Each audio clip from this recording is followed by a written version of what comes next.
घात हुआ हमारे साथ में, इतनी बड़ी दगा ये कैसे हो गया। मैंने अपनी बहन को कभी दुखी देखना नहीं चाहा, मैंने अपनी बहन को कभी गलत नहीं कहा, अपनी बहन पर कभी हाथ नहीं उठाया, अपनी बहन को कभी मैंने निंदा होते हुए नहीं देखा, अनिंदा नहीं की। महाराज आज भोजराज फुट फुट करके रोने लगा, कहने लगा इसके ही काले पर्दे में हमारा काल, इसकी कोख से जो पुत्र पैदा होगा वो हमारा काल होगा। भगवत प्रेमियों, आज कंस ने ना इधर देखा ना उधर देखा, अपनी बहन देवकी के रथ से उतर करके आज लंबे लंबे केस पकड़ करके खींच लिया, पृथ्वी पर डाल दिया। आज भगवत प्रेमियों जब पृथ्वी पर गिरा दिया बहन को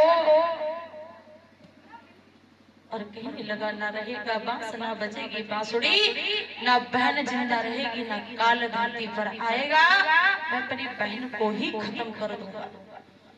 भगवत प्रेमियों, आज भोजराज कंस ने जैसे ही तलवार उठा करके मारना चाहा तो भगवत प्रेमियों उसी समय पर महाराज इधर वसुदेव ने रोक लिया।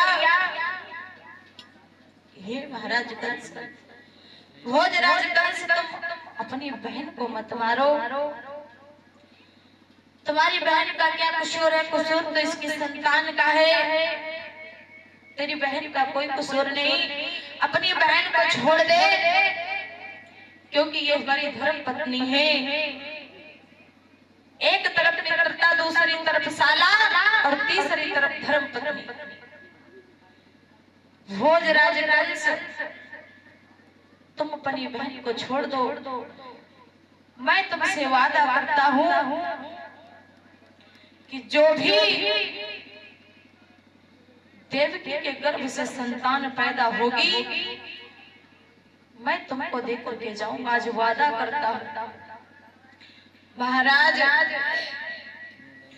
आज इधर वसुदेव ने वादा कर दिया कि मैं संतान का मोह बिगर देखे ही सारी संतानों को तुम्हारे हाथ में समर्पित कर दूंगा।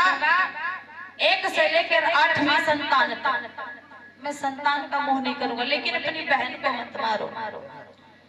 भगवत प्रेमियों, आज इधर भोजराज कंस ने अपनी बहन को छोड़ दिया और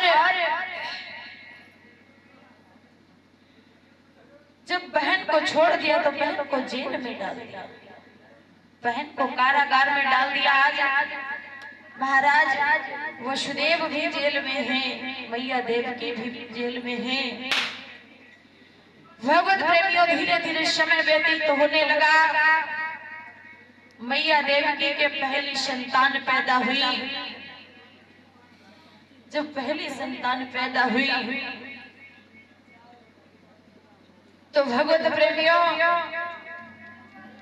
वसुदेव ने बिना ही मुख देखे देवकी से उस संतान को ले लिया और कहने लगे, देवी इस संतान पर हमारा और तुम्हारा कोई हक नहीं रहा, ये तो भोजराज कंस की अमानत है, मुझे दे दो, मुझे लौटाना पड़ेगा। आज महाराज इधर जब महाराज वसुदेव लेकर के चले तो देवकी रोने लगी, कहने लगी, स्वामी हमारी पहली संतान है, हमारे भैया की संतान 8वीं दुश्मन है, पहली संतान नहीं, हमारी ये संतान मुझे दे दो। महाराज वसुदेव कहने लगे, देवकी तुमको नहीं पता है कंस कैसा है, अगर मैंने नहीं बताया तो वैसे भी तुमको 3 दिन की भूखी रोटी मिलती है सूखी, और भी अन्न नहीं मिलेगा, वैसे भी तुमको ना कपड़े मिलते हैं ना नहाने को मिलता है, इससे ज्यादा 2 गुना कष्ट मिलेगा, समझ लो। मैया देवकी ने डर के मारे दे दिया पुत्र। आज महाराज वसुदेव लेकर के आए, कचहरी में भोजराज कंस बैठे हुए हैं। आज पुत्र को दे दिया हाथों में। भोजराज कंस ने देखा बड़ा प्यारा बच्चा है, बहुत सुंदर है। उसकी सुंदरता पर मोहित होकर के कहने लगे महाराज इस पुत्र ने हमारा कुछ नहीं बिगाड़ा, इस बेटे को तुम ले जाओ, मेरी तो 8वीं संतान दुश्मन है, जब तुम्हारा 8वां पुत्र पैदा हो तब मुझे ले जाना। भगवत प्रेमियों आज इधर मैया देवकी के पास में जब भेज दिया उस पुत्र को, धीरे धीरे इधर कुछ समय बाद बाबा नारद का आगमन हो गया। जब बाबा नारद जी आए, और नारद का तो काम ही था, पहले एक नारद था, अब घर घर में नारद है। भगवत प्रेमियों बाबा नारद का तो काम ही ऐसा था कि बिना माचिस के आग लगा दिया करते थे। आज आग लगा दी। भगवत प्रेमियों